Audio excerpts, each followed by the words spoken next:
Now, if you ask me what is sales, I would say sales is about connecting the dots between problems. Some problems are known, some are unknown, and solutions. Some solutions are known, some are unknown.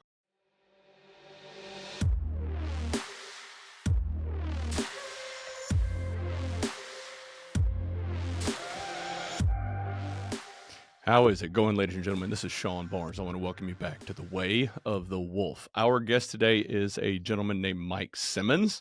He focuses on leadership, culture, revenue, and execution. Couldn't think of a better person to come on and start chopping it up with me on these topics. Mike, welcome to the Way of the Wolf. Sean, it is awesome to see you. Thanks for having me on.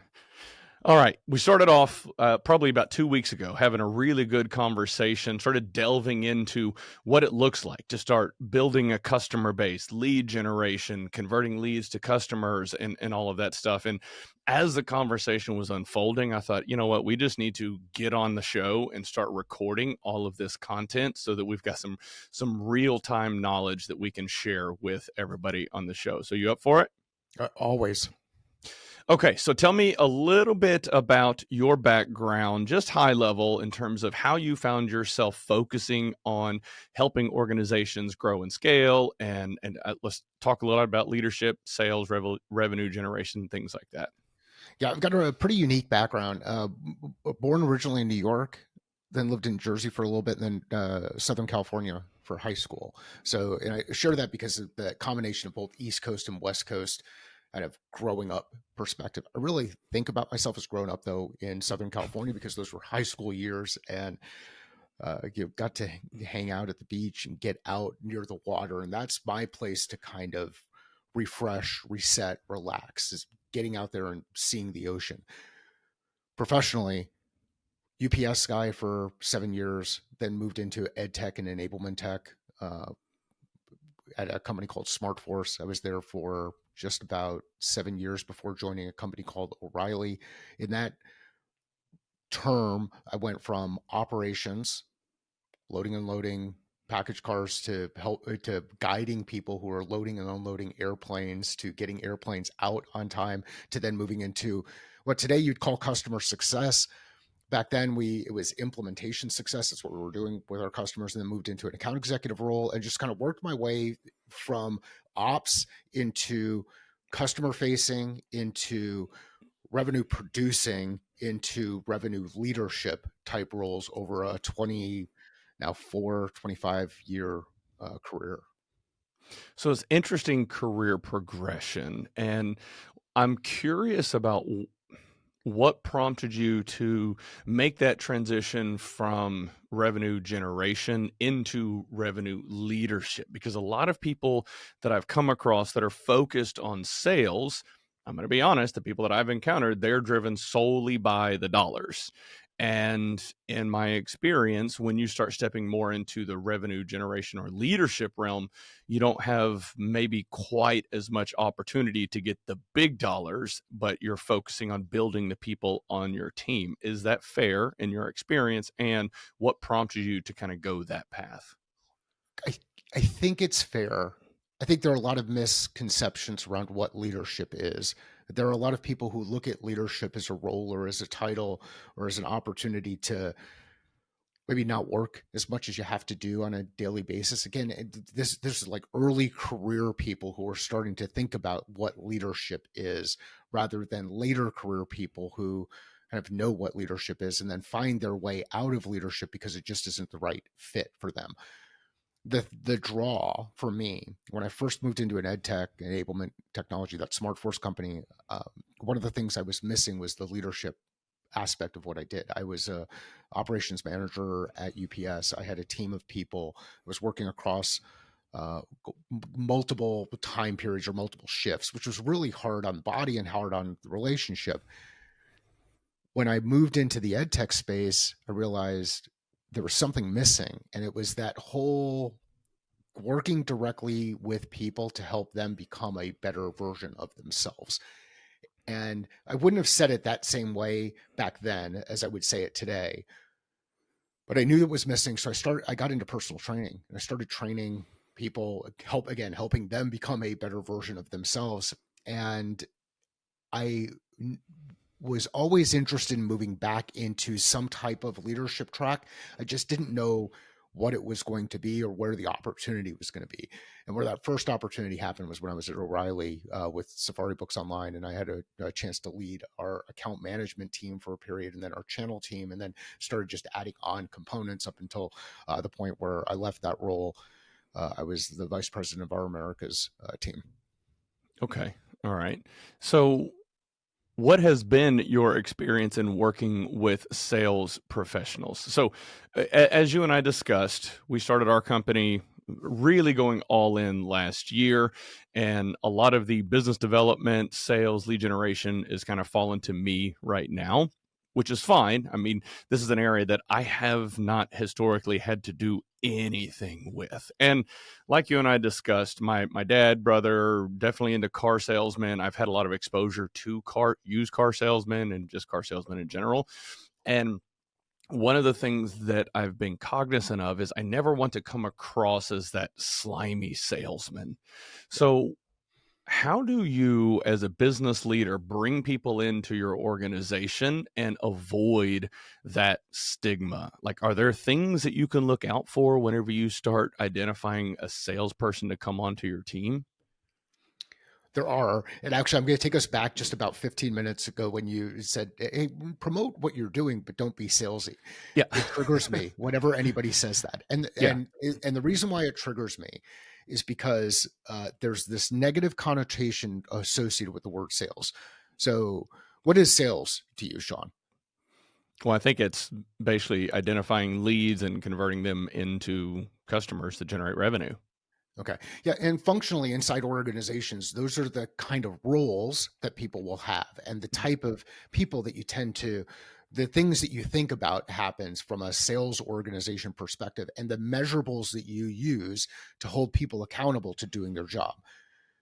Now, if you ask me what is sales, I would say sales is about connecting the dots between problems. Some problems are known, some are unknown, and solutions. Some solutions are known, some are unknown.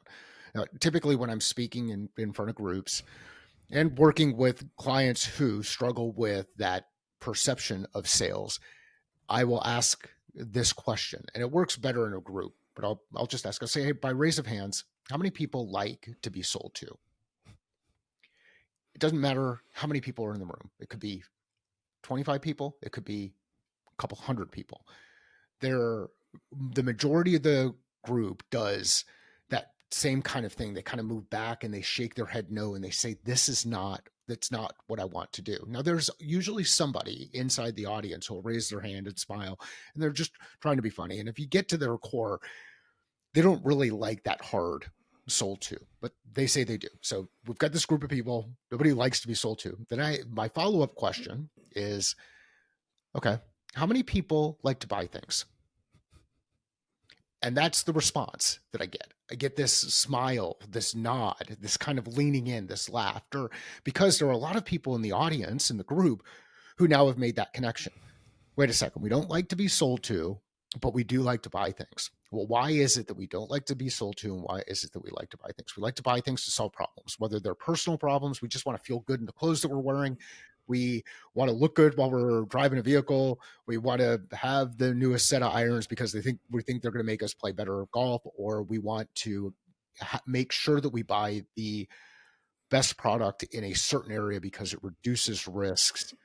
Because nobody got fired for hiring IBM. If you go back, back to a saying from I think like the 80s and 90s. So we don't like to be sold to. We do like to buy things. We do have problems that exist out there. Well, actually, let me ask that question. Do you believe that people have problems? For sure. Okay. So we've got people who have problems, and you also believe that there are solutions out there potentially for each of those problems. Correct. So we've got problems and we have solutions that exist out there. Yet we have people who go out there constantly trying to push their solution onto people without figuring out whether or not they actually have the problem that you're solving for, or they care about the problem, or they care enough about the problem to actually do something about it because in the whole scheme of problems that they're prioritizing, they've got other ones that go up at the top. So when we get into this, what is sales perspective, if we start to think about sales as a servant driven craft. Problem solving, helping people, acting in service of others. Even the person who's most uncomfortable with the sales process or selling or any of those kind of things can become the best salesperson you've ever seen. Okay. All right. So I absolutely love this approach. And you're right. It is about shifting mindset and perspective on these things. And as I reflect back the majority of my life and career, I was in oil and gas. I had to deal with the vendors of all different sorts and all different functional domains. And I can vividly recall all of them that were those slimy salespeople that Sure. would come in and just try to sell everything. I'm thinking of one in particular, a vendor that we were working with. We had an account manager that was phenomenal. She was just absolutely incredible. She shifted over to another account, and due to the nature of her role changing, they brought in a new guy, and he came in, met with myself and our team for the very first time, and all he did was try to sell us all sorts of stuff without having a conversation around what our needs are. Now, I ended up contacting one of the leadership group at that company and said, "Look, this guy, do not ever send him back." He had no desire to actually learn anything about our business, what our problems were. He was just trying to sell something. I wasn't able to get our original account manager, but they did put somebody else in that came in, had a conversation, started learning about our environment, and then would propose solutions that actually made sense to solve our problems.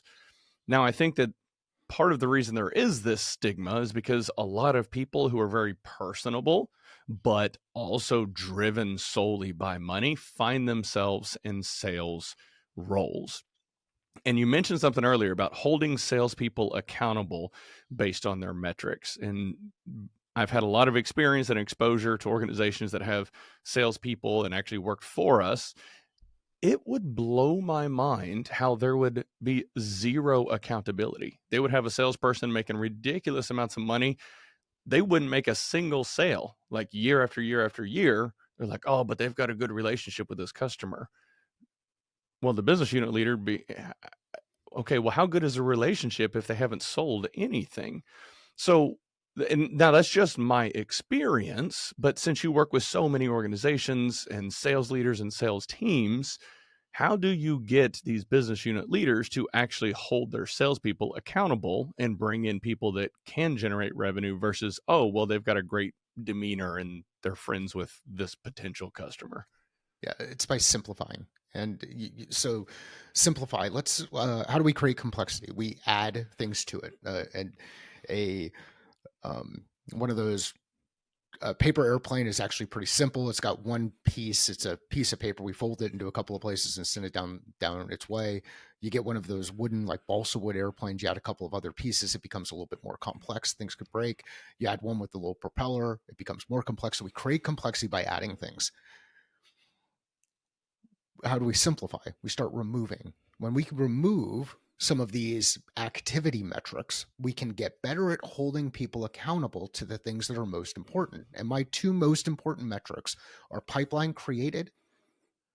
What are we building in? What new opportunities are we creating, adding into the pipeline? Not any of the other stuff before that, just pure brass tacks, pipeline created. How much money wise, how many deal wise, and then pipeline developed. How are those deals moving through the stages of the sales process that help us get better at forecasting? Not the buyer decision making process or not the way that the rep approaches their work, but the actual sales process that we have in place, the stages that we use for forecasting that indicate probability of sale increasing or decreasing. Ultimately, when pipeline is developed completely, it turns into closed won business or closed lost business. And I'd love to see more closed won business, but I'm also okay with closed lost business because closed lost business tells us something about the pipeline that was created and maybe some mistakes around what led to that pipeline being created, us working with the wrong folks. So just two metrics. You're probably out there listening to this. And you're saying, well, we keep track of activities and number of calls and number of emails, number of proposals, all of these other numbers, all these metrics, number of demos that we do with folks. simplify. Pipeline created, pipeline developed. Pipeline created, pipeline developed, and then work backward from each of those. If we're struggling with the development piece, then we can train and coach the team to get better at those pieces. We can kind of figure out why.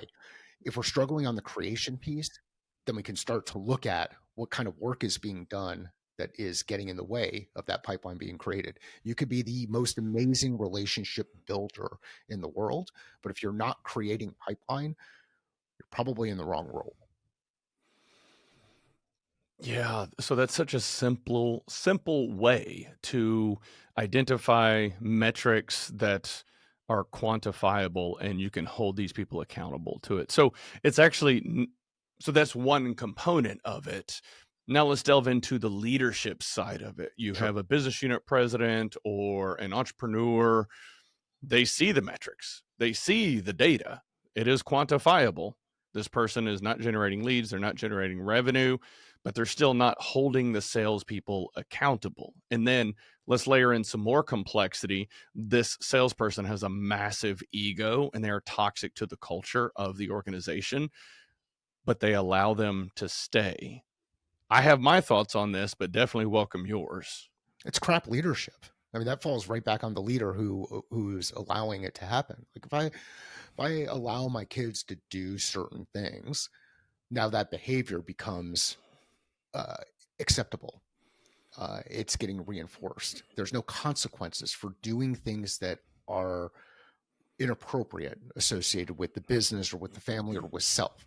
If I we're recording this early in 2024, I shifted to carnivore as a diet place to remove all, to really simplify, like remove all of the other types of food that I might be putting into my body, not worrying about time, not anything like that, just meat. Well, I need to hold myself accountable to doing that thing. If I allow myself to have something else, then that's a poor leadership from the perspective of self. People will do the things that you allow them to do. Some people will. Now, some people who are really good at leading self will avoid those traps and they'll work directly to accomplishing a given goal and objective. And I don't think that anybody wakes up in the morning and says, how can I waste as much time today as possible? Or how can I be the biggest jerk inside the organization? I don't think people do that. I think there are some people who might, but broadly speaking, I don't think people do that. I think people want to make an impact, be valued inside an organization, deliver value, help people do better and be better. And that's a human thing. So in the instance that you shared, and which I see over and over again, and it's easy to justify it. That's a crap leadership from my perspective. And what the person who's making that decision needs to do is first start with evaluating their perspective on leading self. Are they leading themselves well? Are they holding themselves accountable to these things? Are they simplifying in the way that they engage with the team? If not, start first with self, then we can start leading others. You know, it makes me think the phrase culture is shaped by the worst behavior tolerated by leadership. And I've seen this time and time again with our clients and other organizations that I've Yep. worked for, and it's very unfortunate and challenging. And the argument that usually gets told when it's focused on someone in the sales organization is, well, they have this relationship with customer X. Yep. If we let them go, we risk potentially losing that customer. And my mindset goes to, if you have somebody that has a relationship and maybe they are generating a lot of revenue, but they are a drag on the organization, they are just this toxic black hole of negativity. When you get them out of the organization and bring in somebody else to support that customer, the productivity for everybody else in the organization starts to rise because they are no longer focused on bitching and complaining about that toxic individual. Their output actually increases so that because they can focus on the actual mission as opposed to complaining about that toxic person. Yeah, it's mind numbing to me how people allow it to continue to happen, but people allow it to continue to happen because they're held hostage by this highly personable, big smile, Scott. as the kids say, Riz, like just out there working things, and you don't want to lose. You don't want to lose. You don't want to lose that person. But the reality is, what would you gain by eliminating that cancer or that negative draw that exists inside the organization? And here's the other question to ask yourself. If you happen to be in one of those situations where you're thinking about people that are inside your organization who, if you lost them, you might lose that deal, then I'd question whether or not you have the deal to begin with. Are they working with you because of that person, or are they working with you because of the type of business, the type of solution that you deliver into the market?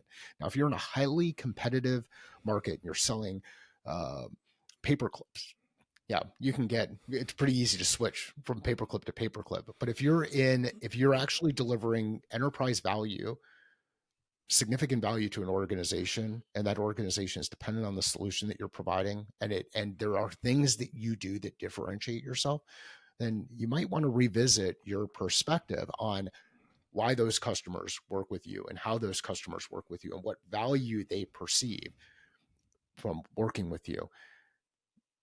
And you might feel or see that, hey, we're not as dependent. We might see some bumps in the road, but we're not as dependent as we think we are to this single person. The other question I would ask is, what happens if that person gets hit by a bus tomorrow?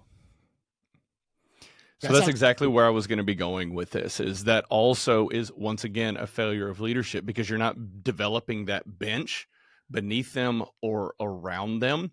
And as much as I would love to say, well, this person is extremely important to the organization, they might be. However, if they get hit by a bus, if they get a better job opportunity, and then they leave all of a sudden, as leaders, we need to have that bench being built up, and maybe somebody's not quite ready to step in right at that moment, but if there is an instant departure, you need to have somebody queued up or somebody in your mind that you're thinking about.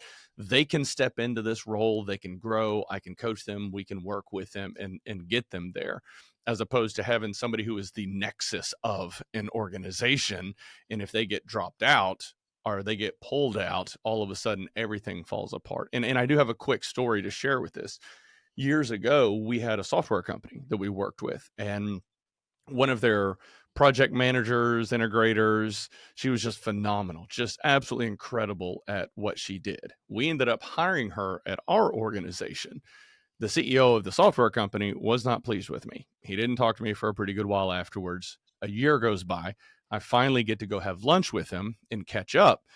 He admitted that because she had been such an integral part of their organization for so long, when she departed, he had to completely restructure how work operated and occurred in their business, and he had to end up hiring 3 different people to fill the roles that she was filling.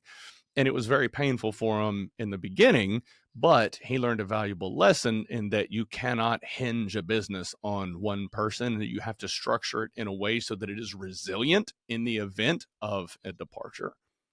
yes, yeah, and the way you do these things are looking at people, process, systems, right? As you kind of work through each of those and you say, here, all right, is there an opportunity for us to improve systems so that we can plug other people in to them? We have a lower level of dependency on the O-ring issue inside an organization. And for those of you who aren't familiar with the O-ring, when Challenger exploded, it was an O-ring problem. A simple thing, like it was small pieces of rubber, and that's about as technical as I can get. But people knew about the O-ring problem, but nobody talked about the O-ring problem, or people didn't want to hear about the O-ring problem. And then people took on additional risk because they didn't want to push out a launch where a school teacher was going to go out on a launch, and they didn't want to lose. And there's some really cool documentaries around all the background here, but look at the challenges inside your organization and ask yourself, where are our O-ring problems? And if we can answer those O-ring problems, then we actually can start to put things in place to help solving for those problems rather than pushing them down, kicking the can down the road. Yeah. Powerful story. So yeah, that O-ring issue. I had the opportunity to meet one of the astronauts on the shuttle program during that time. Is Mike Mullane. He actually wrote a book called Writing Rockets. And one of the things that he spoke about, and actually I think he has speeches and he goes and does this at conferences and stuff, it's the normalization of deviance. And to your point, they knew about the deterioration of the O-rings. Let's just say you've got 100% continuity of the O-ring. As the rockets were going up, it would chip away and erode. And by the time the rocket boosters would come down, they could see, all right, well, it ate away 20%. It ate away 25%. It ate away 30%. And people just started, okay, well, it still worked. And there was still some erosion. There was risk there. And for those of you that are aware, it was abnormally cold the day the Challenger disaster occurred. There were a lot of people that were wanting to delay the launch, but for media reasons and all the publicity and all that stuff, they opted not to. Very horrible, horrible disaster. But that normalization of deviance, we know this is an issue. Well, we'll let it slide. Well, we'll let it slide. Well, we'll let it slide. Boom. All of a sudden, horrible disaster. And that is something you have to be cognizant of in your organization. And while the stakes probably, hopefully, aren't as high as something like that, that is something that people need to be aware of in their organization. And I think that as revenue generation becomes increasingly important in organizations, and I see this a lot with publicly traded businesses, they focus on the next quarter financial statements, and that's it. Shareholder value, public perception, and they start to stray away from the employees and the customers to focus on this over here. Very unfortunate when that occurs, because logic would dictate if you just focused on customers and employees, the revenue would take care of itself. But there's so many competing priorities, competing stakeholders, literally in that instance, that there's just so much to juggle, and it becomes increasingly difficult as the organization grows and becomes increasingly complex. It is hard and complex. So if we understand that these things are hard and we understand and agree that they are complex, how do we reduce complexity? So, well, we reduce, we start to isolate for variables, and we reduce um, things. We look at opportunities to kind of shrink into a specific area and solve for a specific problem. So by isolating for a given variable, we can go ahead and start applying specific tools to help solve for specific problems. The biggest challenge, though, that happens is kind of like the story of the five blind men describing an elephant. We've all got different aspects or different views of what we're looking at relative to the problems that we see inside an organization and the challenges that we're facing. And one of the things that I try to highlight in the work that I do is many times that revenue problem is actually a culture problem in disguise. And that, so you're nodding, Sean. The culture problem is our perception of revenue. It's our perception of what the revenue team does. It's a perception of what we do with customers. It's clarity around how we go to market, how we engage with customers, how we gather information, who we bring along in that process. If we do not have a culture inside our organization that values what we're doing with our customers and the way that we make money and how we serve our customers, then we're already starting on a couple of steps behind. So I would start there and then start to get into how do people think about things like problem solving and decision making, goal setting and execution, communication.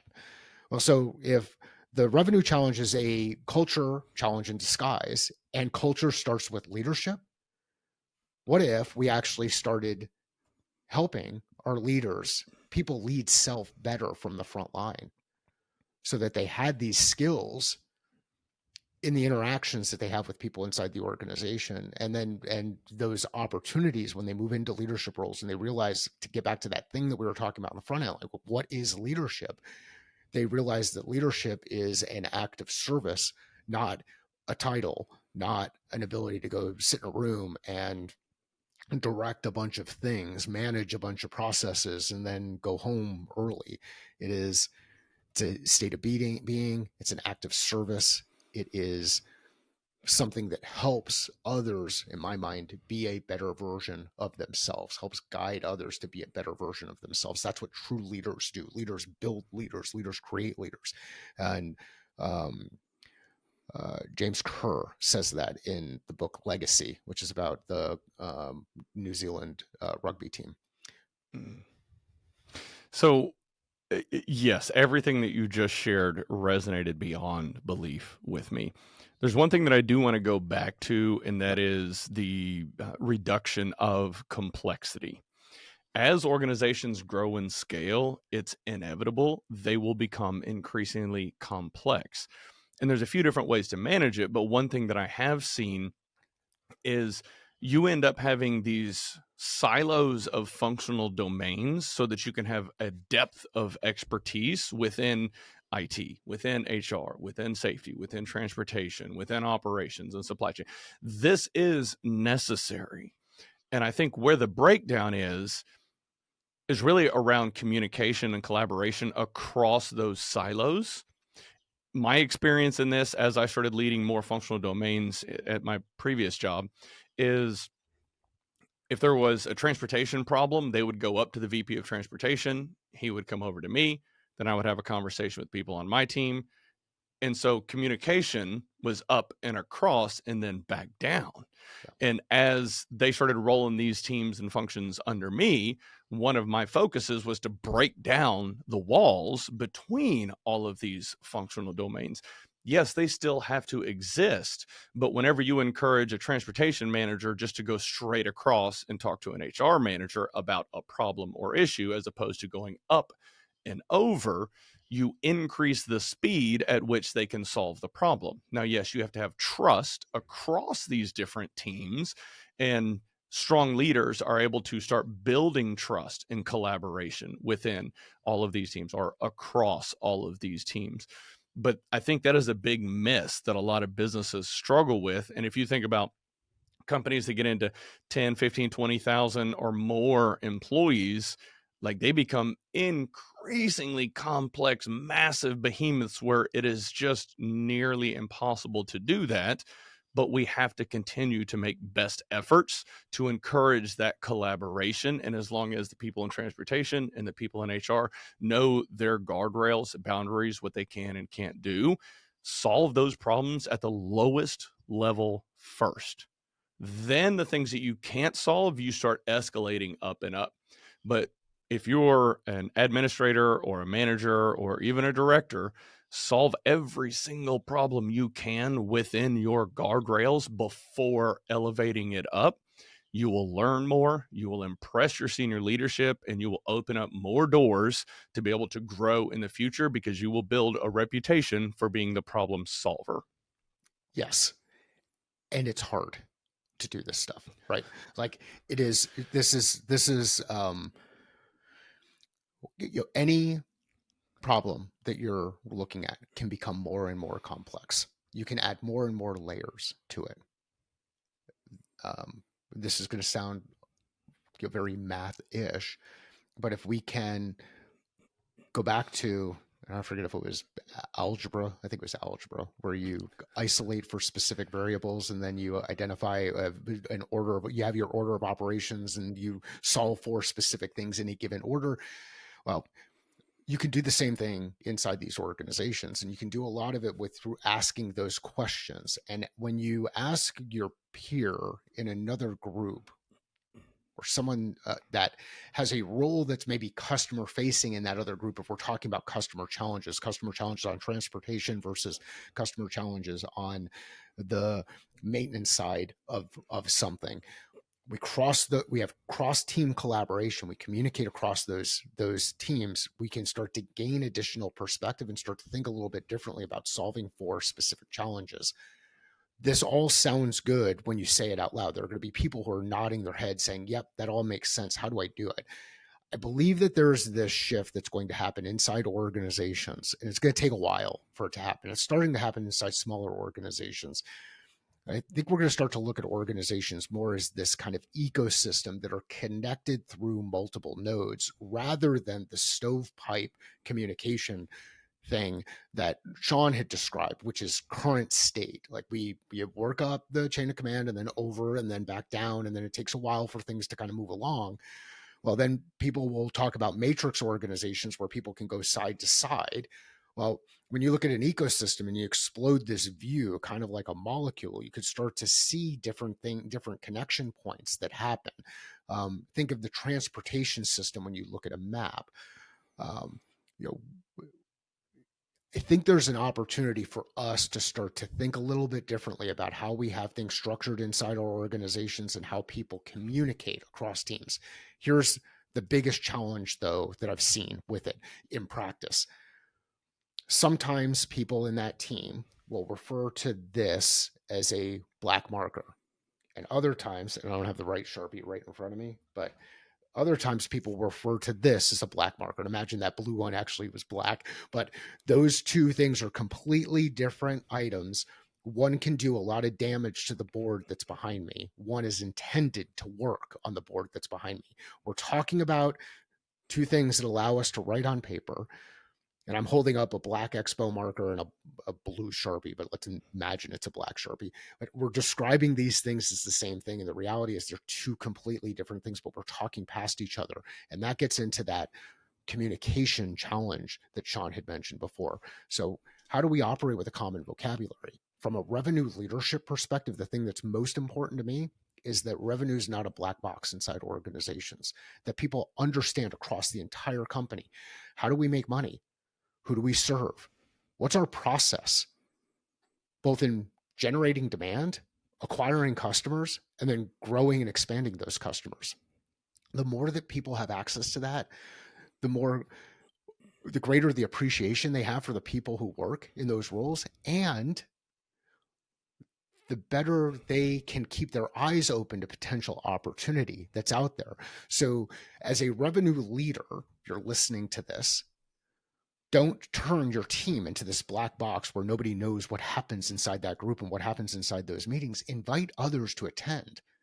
I would make one of my sales meetings per month open to anybody in the organization. Anybody could come in and sit in on them.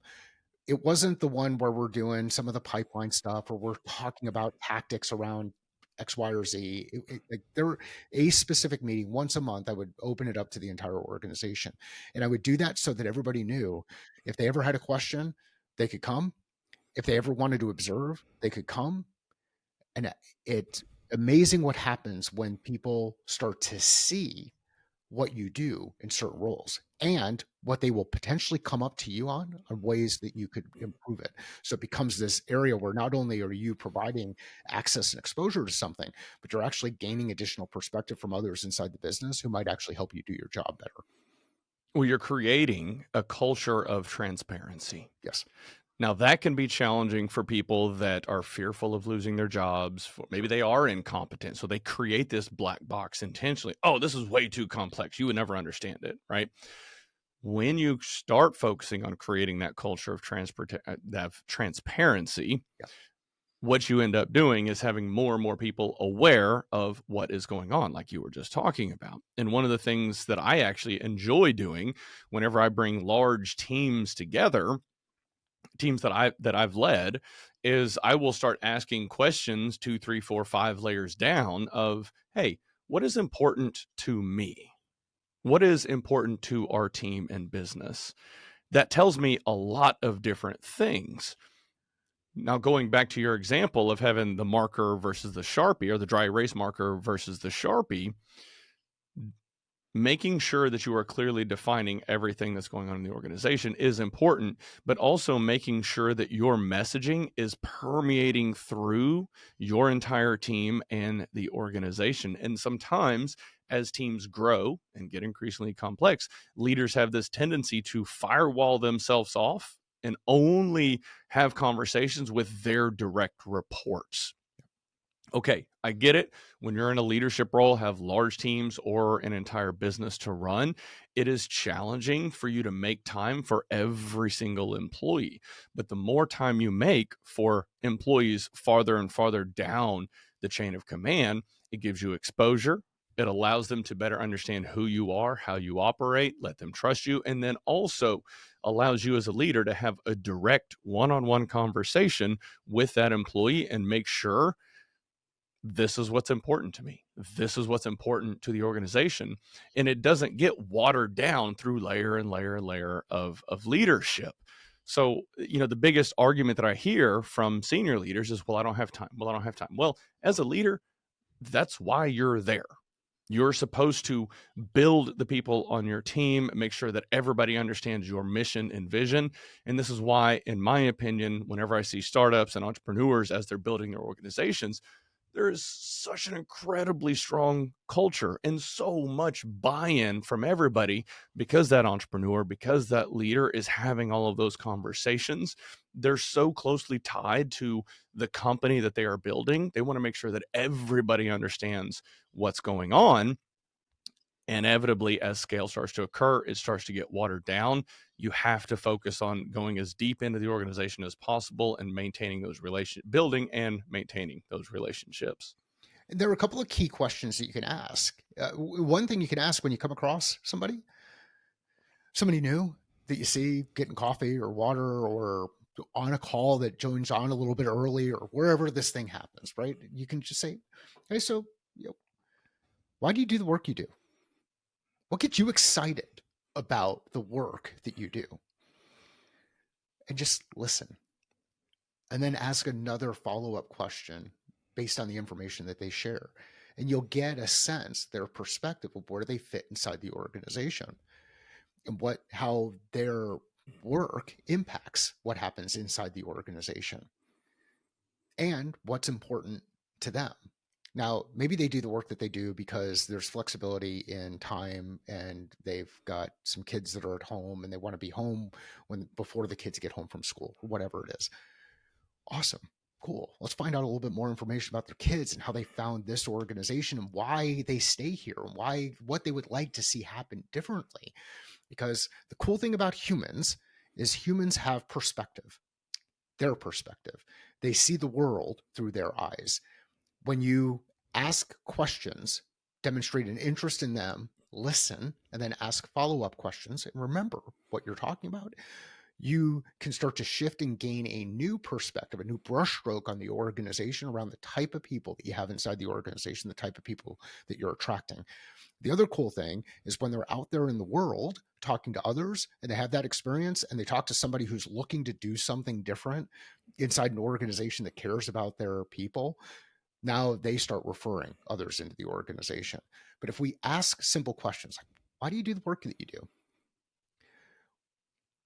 You will be amazed by the answers you get. Now, there are also questions that you can ask across the organization that are a little bit different than not about them as an individual, but more about the organization. Like just ask the question, what do you know about our customer base? Why do you think people work with our company? You ask that across your entire organization. Heck, just do 10 people across your organization, randomly selected across different roles. You will find out that there's a different perception in your organization from a people perspective about why companies do business with you than what your leadership team thinks is why companies do business with you. And you might find another opportunity to go out there and do more, do better, or start to do less because you're distracted from your overall mission. But ask better questions and listen, you'll get amazing feedback and start to identify where can we isolate for specific variables and start attacking or working on fixing a given challenge that we have inside the business rather than trying to do everything at once. We start to get really small. And I think it's a quote from the Patriot, but aim small, miss small. Like if we start to get in there and be really deliberate, we can start solving for specific items. Ask better questions, solve for specific items. One of the things that I like to share, and this comes up quite a bit whenever I'm sitting on panels or giving speeches and people asking questions, is okay, what's the biggest thing that I can do to affect change? And I boil it down to two things: listen and act. Whenever you take time to listen, you gain an understanding because of the different perspectives that all of these employees different have and all of these different employees have.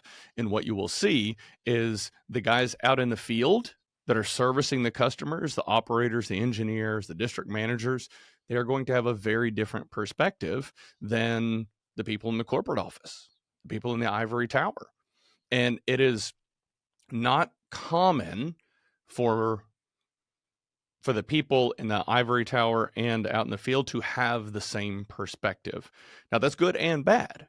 And one of the things that I've also seen is when you have people that can easily traverse both of those arenas, the corporate office and the field, get as many of them as possible into your organization. And if it's a support function leader that happens to just go visit the field a lot and then bring that information back, I'm supremely confident at the previous job that I had. That was one of the reasons that I was able to add so much value, is because I spent so much time out in the field.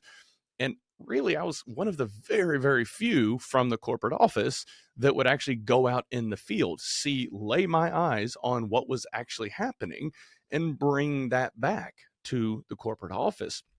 Having people that can bridge that gap and help the people in the field understand why big organization wide decisions are being made, because a lot of times those appear to be made in a vacuum, and the field guys are thinking, what is going on here? That doesn't make any sense.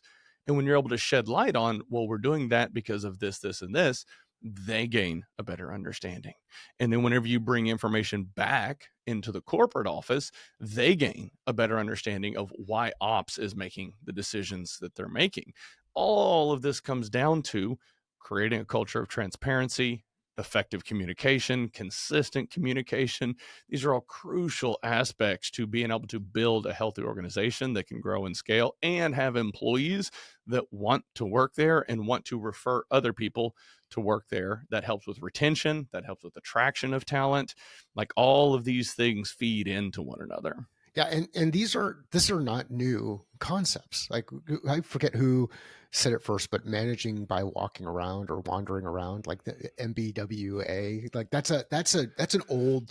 Somebody can look back and find somebody who said that first.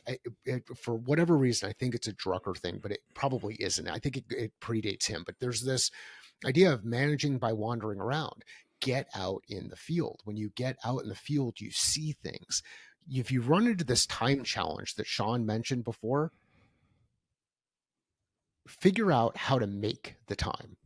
Maybe 10% of your year is spent in the field, or 10% of your week is spent in the field, or 1 hour once a month is spent out there. Make the time. And when you ask questions and you observe and you engage, then assess the information that you get out of that observation. And this gets into John Boyd's OODA loop, but you observe, you orient, you decide and act. And then you observe, orient, decide, and act. So look at these things as feedback loops. So if I'm out there in the field and I gather information, it's not, hey, I saw this one thing and now we're going to go solve this one thing and everything's going to be good and the organization is going to be great. No, I saw this one thing. I test this one thing. I start to get additional feedback. I test again. I get additional feedback. I test again. I iterate. I refine. I deploy. And if we have this culture inside our organization of testing, continuous learning, observation, application, feedback loops, that we're all constantly learning and we're going to make mistakes, but we're also going to figure some things out as we go through. It's amazing how people will come around and start to believe that this is important to you. And then in those times when you can't get out in the field, the people who are in the field will come up to you and say, hey, so-and-so, this is what I'm running into. This is what I'm seeing. I know it made sense for you to do this. However, this is the actual impact it's having to us in the field. It might have saved us a little bit more money by having each of these parts come in different shipments because now they're coming direct. But Now I'm getting into a situation where I've got a lot of stuff that's sitting in the office because I'm waiting on that one single part that wasn't there for the product to ship at time. So test, iterate, assess, stay committed to success. I mean, all of these things, I know they sound kind of fluffy and theoretical, but they actually work in practice when you go out and do it. If you go out and do the work, but it all starts with going out there and doing that work. One of the things that I've come to encounter in working with business leaders over the past few years is they have this idea that leadership development, organizational development, is just this fluffy HR nonsense. I pay employees to do a job, they need to do a job. I'm dying to know, how do you address that whenever you start working with business leaders? There are some that I can't work with. Like I I love won't be that. able I won't be able to get them to move from point A to point B. They've got this perception that, you know what, if you want to get better at leadership and you need someone to help coach you up on the leadership side, then go out and get a coach on your own. We're not going to invest in it on that side because I didn't have that thing as a resource when I was coming up, or whatever their preconceived notions are associated with that. There are some people who just won't get it. They won't. Control what you can control. Isolate for specific variables. Identify those people and then invest time, energy, and resources in the right places. The way that I like to do it is I ask some questions and I just say, let's say time is a big challenge. And we know that everybody just is doing so much. They keep adding more things to their to-do list, and we're not achieving the results that we want to. Well, then the question I would ask is, what would happen if we could? Like, what's the future look like if we could achieve those results? Well, we'd get to, point A or point B or point Z or wherever that thing is. Okay, well, so what's getting in the way? Well, we're doing too much. Okay, what if we reduce? Like, what could we eliminate? Are there things that we're out there doing right now that we just don't need to have? Do we need to have as many meetings? What would happen if, instead of those group meetings that we have where people could read the report when they look at the dashboard, they actually spent that time working with a coach or working with someone to help improve leadership, invested that time in other areas? Well, I don't know that they're going to spend that time. What if they spend that time doing something else? Well, then you've got a culture challenge inside your organization relative to either the people that you've hired inside the business or the expectations that you have for people or the value associated with that continuous learning. But if we ask these questions, we can start to gain additional perspective of the leadership inside the organization. Some believe that it's the responsibility of others to go out and invest in self. I'm a firm believer that it is the responsibility of others to invest in self. However, I have found a lot of folks out there who don't know where or what to invest in or what to do with those things when they invest. A good indicator of this inside your organization. Let's say you're a leader who likes the Book of the Month Club. You've read Radical Candor, or you read Seven Habits, or you read Legacy, or you read whatever the book is. You love the book. So you're like, okay, well, I'm going to roll this out across my leadership team. We're all going to read the book and we're going to get better at leadership, be better leaders. Some of those leaders are strapped for time. They don't have enough time to get out in the field. When are they going to pick up a book to read it? Are they going to pick it up when they're flying? Maybe, but maybe they don't travel. How are we enabling and empowering people to work through this content? And then when we work through the content, are we actually applying all of it, or are we cherry picking the individual pieces we want to apply? Start with the questions that you're asking yourself as a leader to determine where the opportunities are, and then you can start addressing them. If you don't believe that there's value in continuous learning, value in building leadership, think you can continue to plug new people in, you're not the right person for me. And there are a number of other people who would be happy to work with you and take your money and input their new system to do things. But ultimately, you're the O-ring in the situation that's going to get in the way of the development that happens. Sometimes people will come around. And when you make mistakes a couple of times and you learn and you start to see things develop and you see people move from roles that you would never have expected them to into really strong leadership roles or strong revenue roles, then you agree that there's an opportunity to think differently, do differently, and perform differently. So That's a really hard one. For me, it all starts with the questions that I ask and how people Yeah. respond to those questions, and um, that's where I start. Well, and I think this actually will take us back to the problems and the solutions conversation, and how, like, my level of respect for you, which has been very impressive already, just ratcheted up even more, because you having the ability to turn work away because it's not aligned is something that is very true to my core as well. If we go in, start working with an organization, and I see that they don't have any sort of an appetite, it's really a waste of time for both parties. I don't care about the revenue that we can capture from it, because we're so focused on actually making an impact and positively affecting an organization. And if the leadership isn't really ready for that yet, I would rather just go somewhere else where they are ready for it, so that we can actually have some sort of a mutually beneficial relationship and partnership between our team and their team. And so, also, there's a lot of companies, to your point, that will gladly take that revenue and try to install a system. And I think this is part of the problem with a lot of leadership development and organizational development companies, is they'll just go out there even though they know it's not going to work, just to capture the revenue, and they end up not being able to affect change. While yes, that company is able to capture that revenue, the company that hired them is going to just get frustrated and think, well, see, leadership development, it's a waste of time, we tried it, it didn't work.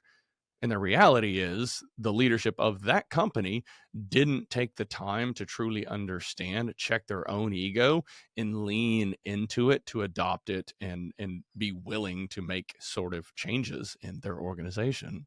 I think one of the perfect examples of this, and it's because operating systems are starting to become maybe, and it might be my own bias because I look around and I see operating systems everywhere, but the adoption of OKRs inside organizations, a lot of times people will implement OKRs inside the organization.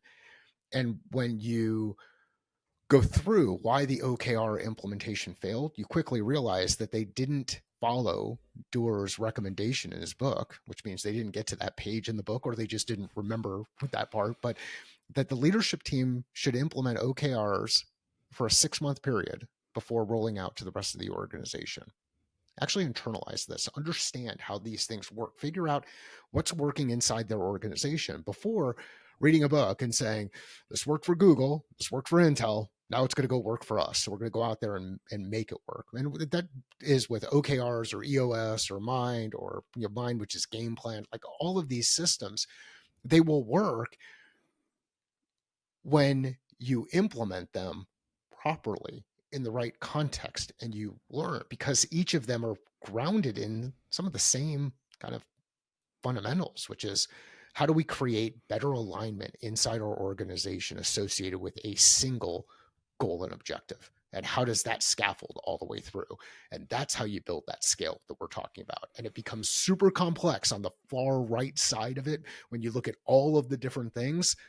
But if you can organize around strategy and you can see where those alignment pieces are and understand where your potential breakpoints are, where your dependencies are, you will be able to simplify, focus on a specific variable inside the organization, address it there, tweak it, and then have that start to impact the way that the rest of the organization is successful. But all of these things work when you take the time to work them through.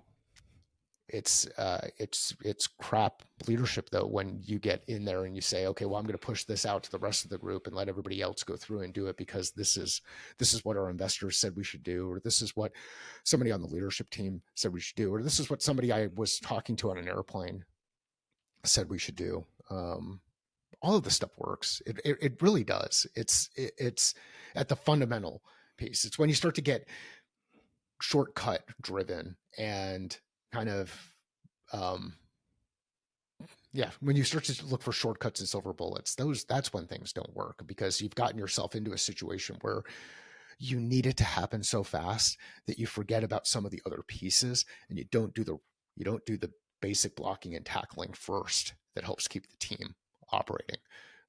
Again, this is hard, and I've made mistakes relative to the client acquisition side of things. That's why one of the things I do now is I limit my engagements to no longer than 90 days and then operate in 90-day sprints from that point forward, so that there's always a way for one of us to exit if we're not the right fit.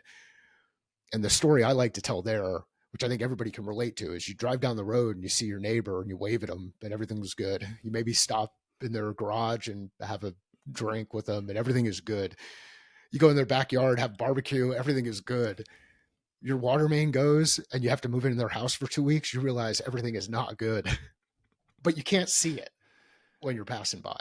So give yourself a little bit of grace, give yourself some space to work through that stuff, and come up with systems and processes to help control for those items. Fit matters. Man, Mike, I cannot thank you enough for everything that you just came on and shared on the show here. Just been such a phenomenal conversation. I think I'm going to continue having conversations. I think this probably going to make sense for you and I to work together in some capacity in the future. So definitely looking forward to that. Awesome. In the meantime, what is the best way for people to contact you? Go to findmycatalyst.com. Single URL, findmycatalyst.com. You'll be able to see the different things that we do and the ways that we work with, the ways that I work with organizations, and some of the things that Jen and I are doing relative to community work, community building that we're doing, which we're really excited about. Findmycatalyst.com is the best place. Awesome. Fantastic. All right, ladies and gentlemen, that is all we have for the show today. I will make sure we have all of Mike's contact information in the show notes down below. So please reach out to him. If you're an aspiring leader or in a sales role, please reach out to him, figure out a little bit more about what they do, how you can work with them so that you can grow yourself. And y'all have a good one.